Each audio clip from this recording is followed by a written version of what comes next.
Wastahili ewe Yesu, wastahili. You're worthy, Jesus, you're worthy.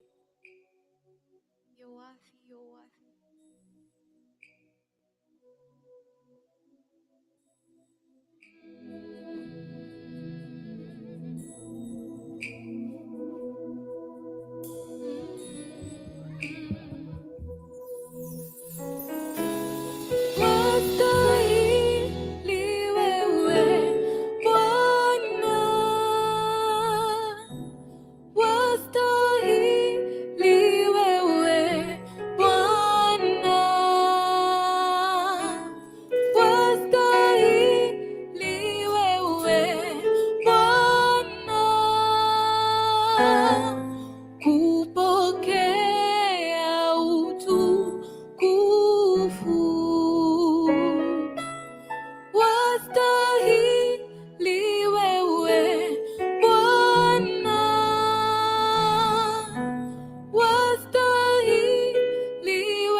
good evening and karibuni sana. This is YT Nation, where we have conversations that matter.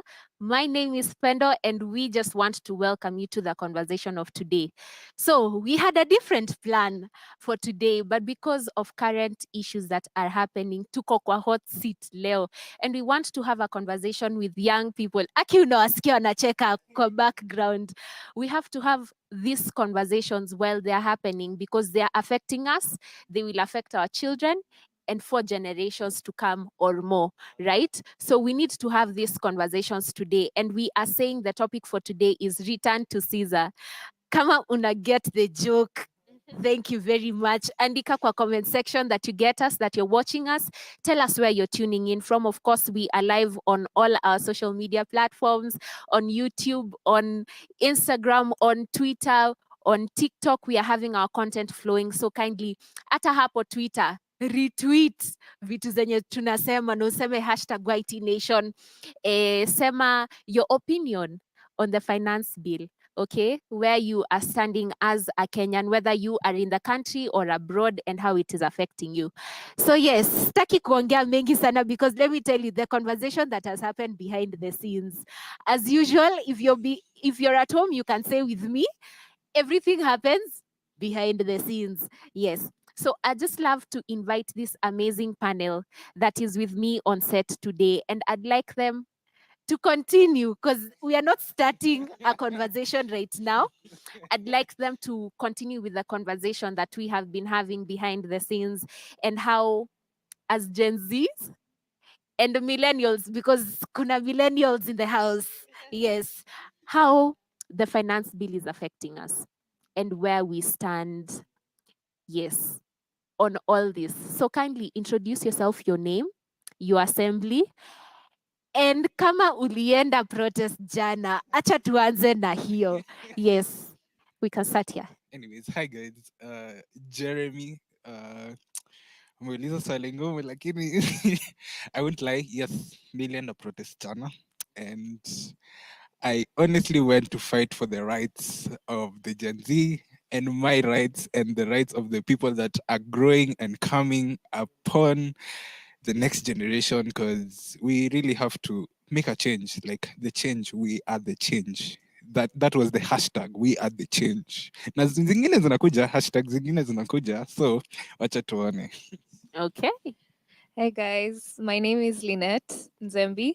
I am from Citam Rongai, and no, I did not go for the protests yesterday. Yeah. Hi guys, my name is Daniel Osoro. My assembly is Citam Ongatarongai. Did I go for the protest? I saw on Twitter there was like, guys from Rongai, we should come with lions. Unfortunately, we didn't see lions in the streets. So I passed. I didn't see lions. So once the tear Kubeba. gas kind of started, Yes. I left because I started crying and vita iko imeanza. But I hope I'll have endurance for next time. Okay. Hi guys, my name is Pastor Elisha Kababu. A pastor, youth pastor, Citam Rongai. I didn't make it for the demonstrations. I'm not a Gen Z. I'm a millennial. So Hallelujah. I think they left us out. They're not calling us. Wanasema this is a Gen Z thing. Walisema hata baba kaa huko nyumbani usitoke. So, but anyways, it's a good cause. Yes. Yes. Yes. So Yeah. thank you very much for joining us tonight because, by the way, guys, this is totally live. So kindly don't be usiogope, and don't hold back your comments. Ziwekeni tu hapo chini.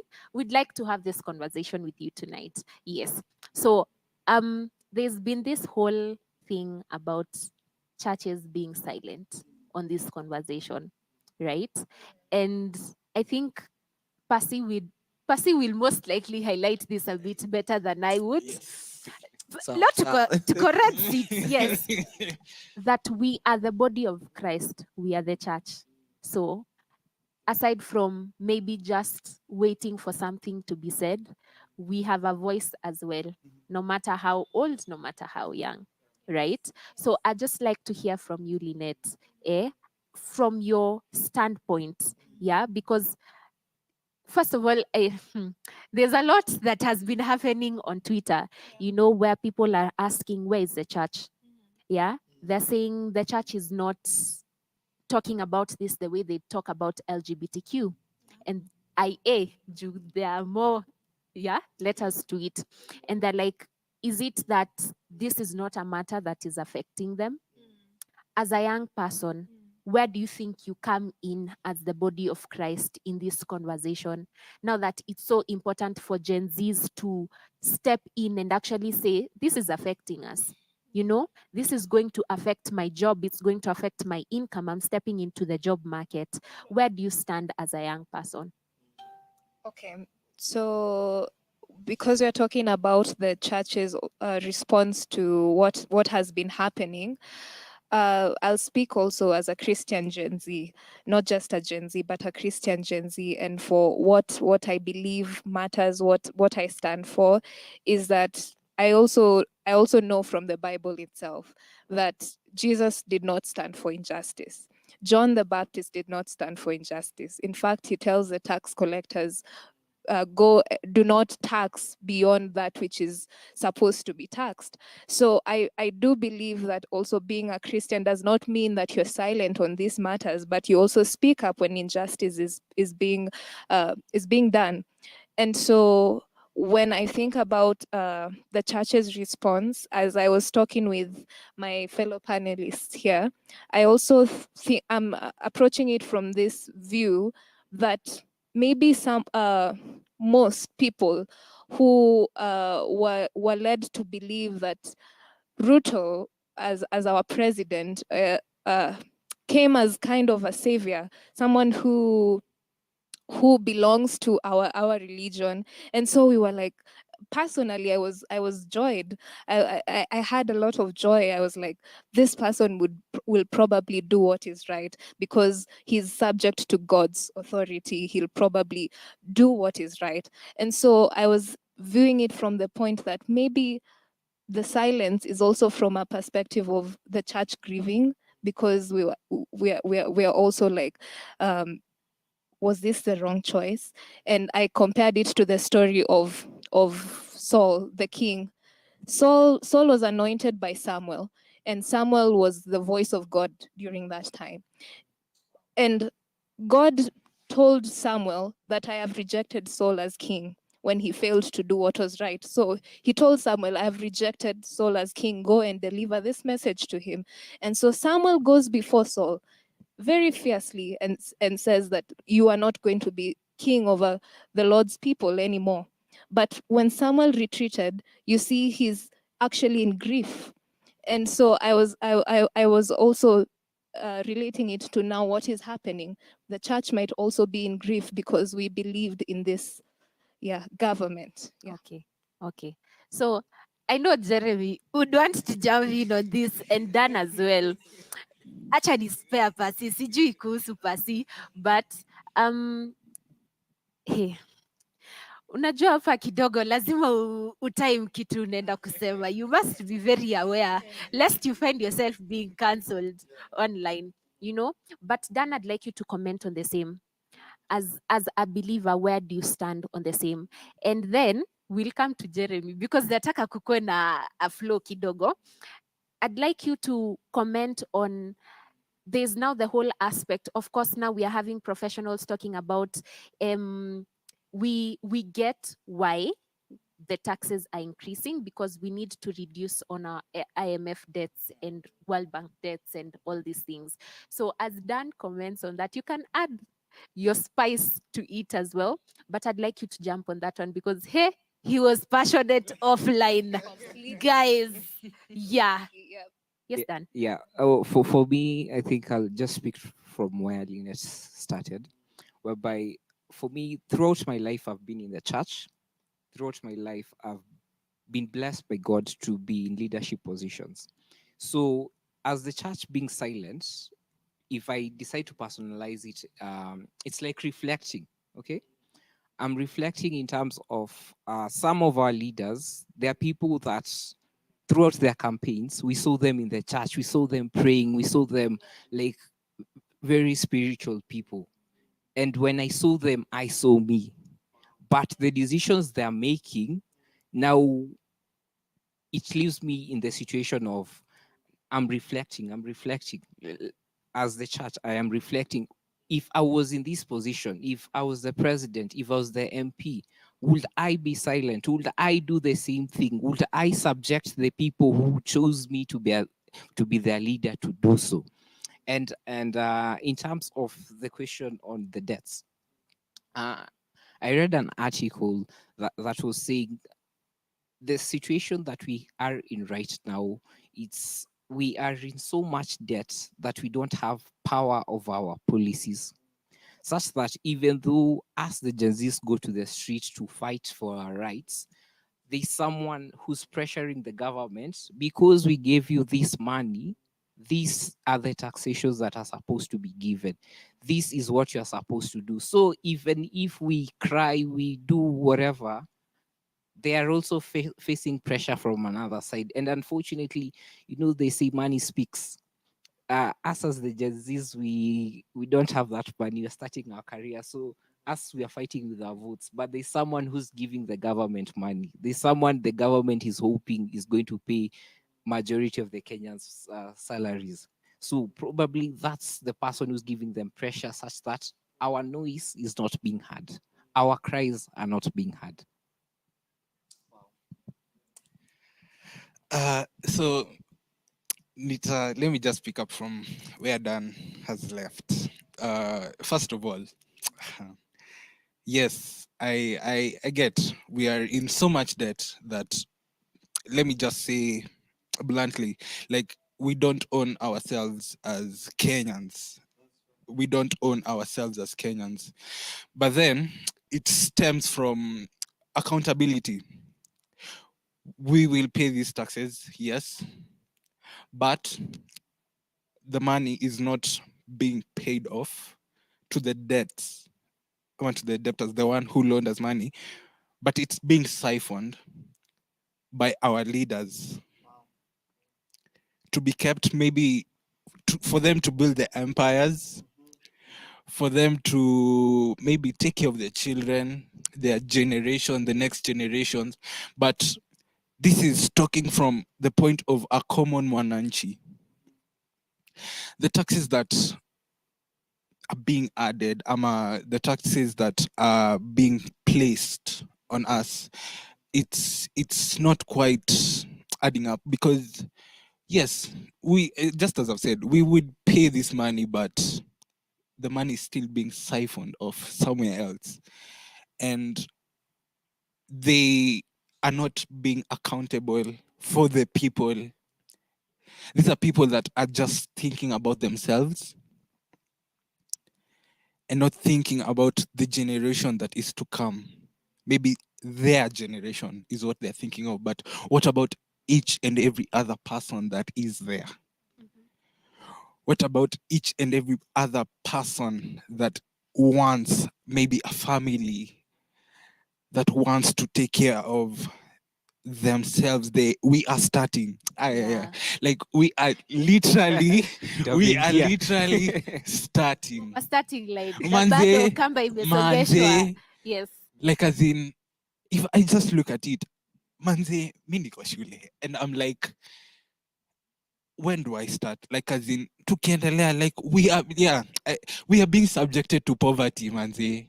We are literally being subjected to poverty, and we have not even begun. Like, tunashikiliana hivi na wazazi, tuko kwa nyumba ya wazazi wetu.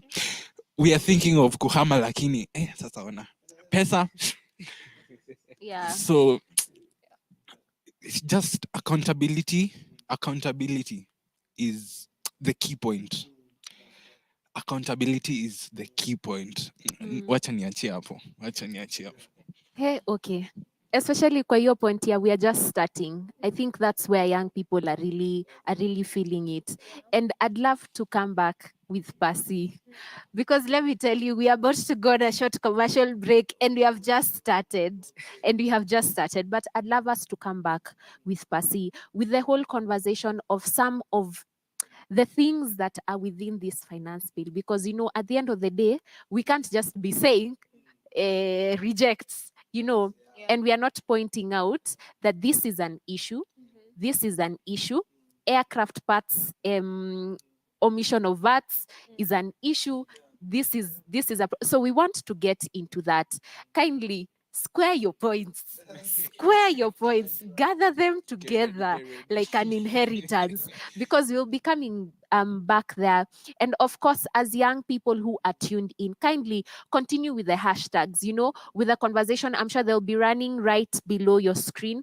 Continue with the conversation with us on all our social media platforms, because we'd love to read what you have to say. And as young people, tusome bill, tusome finance bill. We cannot be fighting based on TikTok videos. Yeah. We need to have the content on our fingertips because it affects our lives. All right. So we are going on a short commercial music break. Short commercial break.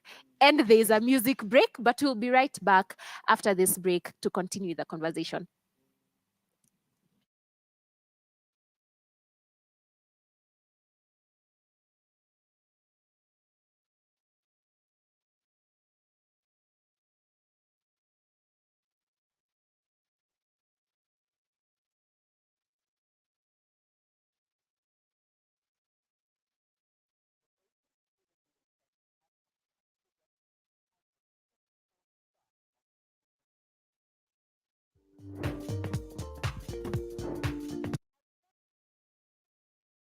Thank you for choosing Hope TV, the channel that brings you hope, entertainment, and inspiration.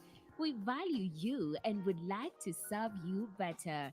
Talk to us by scanning this QR code on your screen or go to our social media page at Hope TV Kenya and click on the survey link by the name Hope TV Survey. It will just take a few minutes but means the world to us. We value your feedback. Hope TV, look and live. Life is a school. If you're living, you're definitely going to learn lessons every day. However, some of these life lessons can be too costly. Coming soon on Hope TV is a brand new show called Expensive Lessons, where our guests narrate thrilling, exciting, sometimes even scary stories of their life's journey that have cost them a lot, but they have learned lessons that you and I can benefit from. Personally, I don't think I'm keen on working with government again. We all know, we all read the papers, we've all seen the stories. Sometimes we can reach a place and think that is our destination, but really it's not. You definitely don't want to miss out on this thrilling classroom from the School of Life, only on Hope TV, where we look and live.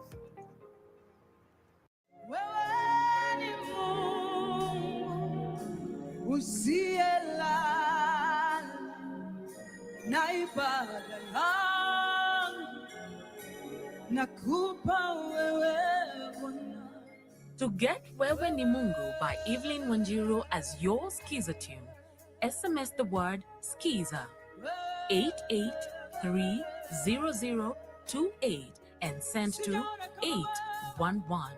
Hope Skiza, spreading the hope.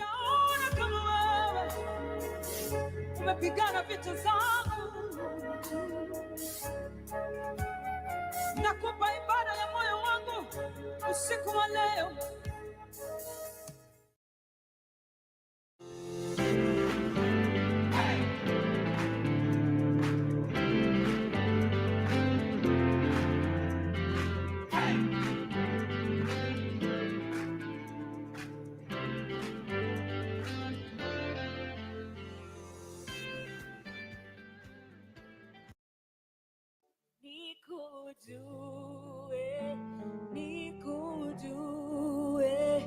Mimi nikujue, nifahamu moyo wako, niongozwe na Roho, nikujue, nikujue.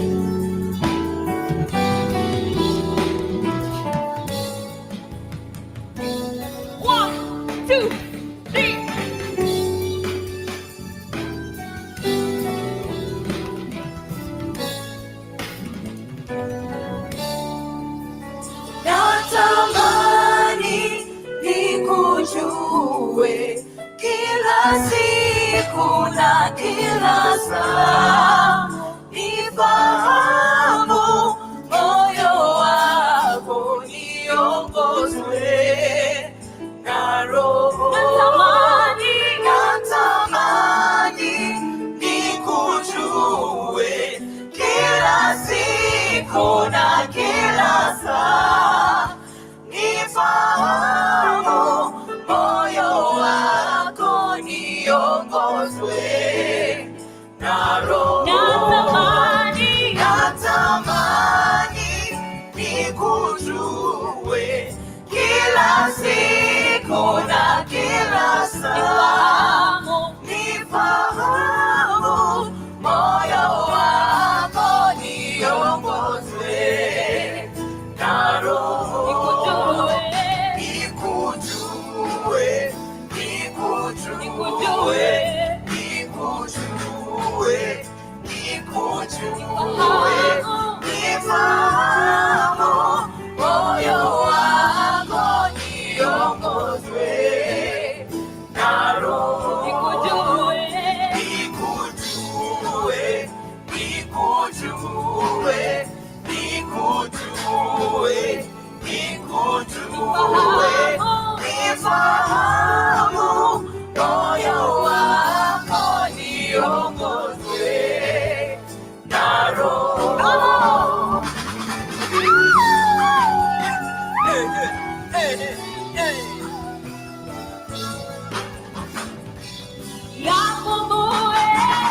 Yafumbue macho yangu, nielewe neno lako, nifahamu moyo wako, niongozwe na Roho. Yafumbue macho yangu, nielewe neno lako, nifahamu moyo wako, niongozwe na Roho. Nikujue, nikujue, nikujue, nikujue, nifahamu moyo wako, niongozwe na Roho. Nikujue, nikujue, nikujue, nikujue, nifahamu moyo wako, niongozwe na Roho.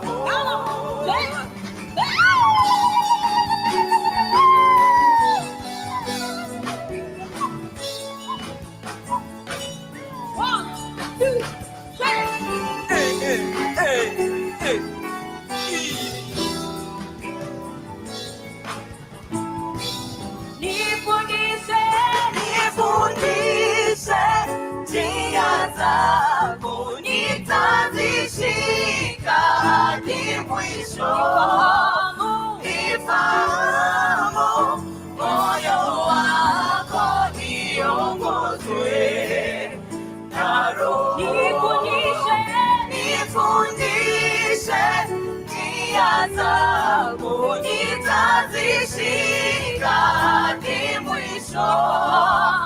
Nifahamu moyo wako, niongozwe na Roho. Nikujue, nikujue, nikujue, nikujue, nifahamu moyo wako, niongozwe na Roho. Nikujue, nikujue, nikujue, nikujue, nifahamu moyo wako, niongozwe na Roho.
Yes. All right. We are back on air. We are back to having this conversation tonight. Today is kidogo hata nimelose track of dates. Today is 21st of June 2024 and we are having conversations that matter for our generation and generations to come. And of course, if honestly kama miss the first part, kindly rewind to catch up with us as we continue with the conversation. Na tulikuwa tumesema tunaenda kuanza na pasi. Right? Ndio utuambie as a clergy member, ama ni clergy, as the clergy, you know, there's this hashtag that is going around Occupy churches. And their target date is 23rd of this month, meaning it's kesho kutwa, this coming Sunday, you know, and they want churches to be bold about this conversation. Now, of course, there are those whose ideologies are not right towards the church. That's right. Because they feel like the church is betraying in not having these conversations. Wanasema, you're closing doors to protesters, Yeah. opening doors to other people, maybe the police. That's right. While we are seeing other religions opening doors to protesters, providing healthcare, providing water and food. Pasi, as clergy, kindly come in, weigh in. Thank you so much, Pendo, for this time that you've given me. First of all, I want to commend the Gen Zs. I mean, what the bravery they showed us in the streets is something we have not seen for a long time in this country. Personally, I'm a millennial, and we are kind of getting jealous. You know, some of the Gen Zs that I pastor are telling me, Pastor, you must go to the streets. You have to go to the streets, and I think it's a democratic right, you know, to go to the streets, exercise. There is rights to, you know, how do they call it? What's the picketing? Is that the word? And but I don't know. Even before I respond to that question, it's important maybe to just pick it up from where my friend left it. There's just a statistic here that I saw somewhere, and I thought it's worth for us to actually zoom into. It concerns revenue collection. The target for the Kenyan government is for them to collect 23 billion US dollars. That's the KRA target. Now, it's interesting that what the Kenyan government wants to collect is actually equal to 3 East African countries. That is Tanzania, Uganda, and Rwanda. For example, Tanzania annually collects 12.5 billion US dollars. Uganda collects 7.5 billion US dollars. Rwanda collects only 2.5 billion dollars. But Kenya, where there is a high rate of unemployment, where there is a high rate of people paid peanuts, we are collecting 2.3 billion. So there's an issue, and I'm honestly calling out our president. This is not business as usual. You know, these Gen Zs have not come to play games. Sisi maybe the millennials waliogopa, nimesikia Gen Z fulani akisema anaogopa tear gas hapa lakini but I'm telling you, these guys are not coming to play. So now, if you're collecting a whooping 23 billion US dollars, Why can't you first account for the money that you are already collecting? Why do you want to increase the burden on common mwananchi when you are not accountable for the money that has been lost? The previous regime, a president, it's okay for me to call out his name, a former president, His Excellency Uhuru Kenyatta. One day aliulizwa, how can we put accountability on the money that has been lost? And this is what he says in public, in media, in mainstream media. He says this, I quote him, he says, "Monataka nifanye nini?" A whole president who has been given power by the citizens of the nation to lead them towards a prosperous destiny. He's actually saying he has no powers to call out the people that are corrupt in this nation. The deputy president then is currently our president.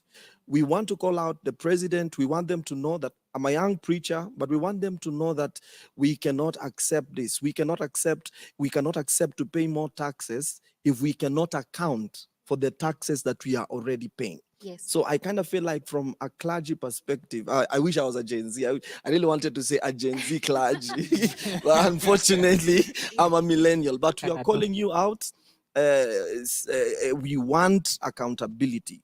We pay a lot of money in taxes, but where does this money go? Yeah. Billions are lost every single day. So paying more taxes will not result to us living a better life. The first thing we need to do, first of all, call out the people where the money is getting lost. Where is the money? Let's close the holes. Yes. Before we can collect more taxes. Let us sort out the taxes that we are already giving. And it's so interesting Yeah. when you talk about accountability, because off air we were talking of how nations such as Singapore and a couple of other, Yeah.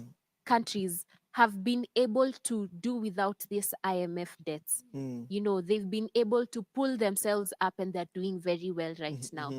And Percy was really highlighting how Singapore had come to... For benchmarking, Yeah. they came to benchmark in Kenya. Yes. They still, after how many years since independence? Kadha wa Since kadha. 1963, Yes. Kenya is still categorized as a third world country. Singapore is a first world country. It came for benchmarking in Kenya. Let our leaders be accountable. Why is Kenya still impoverished? Yes. So many years after independence, we have a lot of resources. The best brains, Yes. are in this country. Human resource, you get the person who invented M-Pesa, an initiative that is impacting the rest of the world. Yes. Is from Kenya. If we begin calling out people that are from Kenya that are very resourceful, if we begin to talk about the oil, if we begin to talk about the natural resources, we cannot even finish the conversation, So I don't know. I don't know what you guys think. Yeah. Dana kona point No, inamwasha kama hiyo maji ya. Iniwashi, but it's a whole aspect of it's not one party that is supposed to be held accountable. Yes, you as our leader, you as our MP, our MCA, you should be accountable, but also me as a Gen Z, I should be accountable to who I'm going to put into that position as a leader. Yes. Yeah. So every time, like during their campaigns, when they are saying, this is what I'm going to do to you, kindly go and check. Is this around his power? Is this one of the roles that he's allowed to do? Because someone can't promise me to build for me a road, but he's not involved in building the road. You understand? And also we need to be accountable in terms of when the time comes to vote, we go there to vote. I read a statistic somewhere. I don't know how factual it was, but what it insinuated is during our last election, the people who are rioting right now, the people who are on the streets right now, it's the majority of the people who did not vote. Wow. So Wow. did we let ourselves down then that we're regretting right now when we're in the streets? And should we plan to fix it the next time? Because accountability goes both ways. Wow. Yes, let's blame the leaders, Absolutely. but me as a Gen Z, I should also blame myself for the role I played. For me, honestly, some of the people I voted into power, I didn't read their manifestos. Even Wow. my MP, may I just You're was like, confessing. I know this guy, let me just put it. Yeah. But next time, me, I'm reading so that I can't go into the streets. Mhm. Yeah. And kwanza Wow. the topic we're having today is return to Caesar. Mm. So kuna hiyo scripture yenye I think Mm. tume refer to it this month because we were talking a lot about Wow. finances. Mm. And we were saying return to Caesar, Mm. what belongs to Caesar. Mm. But then now we want to create Mm. an understanding Mm. and draw a line for young Yes. people, those Mm. who are tuning in tonight, Yeah. you know, for them to actually say, Mm.